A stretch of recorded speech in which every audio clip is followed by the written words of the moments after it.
Welcome to the Learning Pines YouTube. We hope this video helps. You begin by confirming the exact dose and whether the medicine can be mixed with food.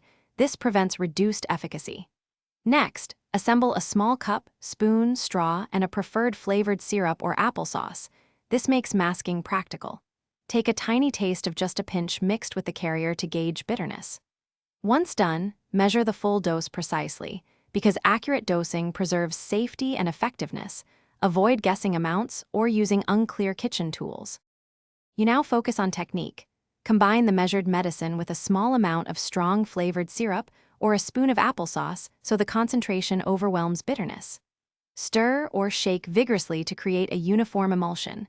Clumps leave concentrated bitter pockets.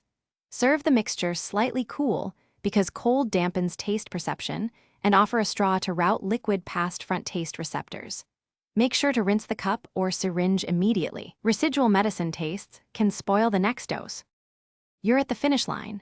Administer the mask dose promptly, then follow with a favorite chaser, juice or yogurt, to clear the palate and reinforce a positive routine.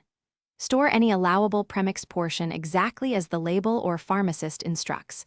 Improper storage risks potency loss. If the taste still causes refusal or gagging, don't improvise harsher masks.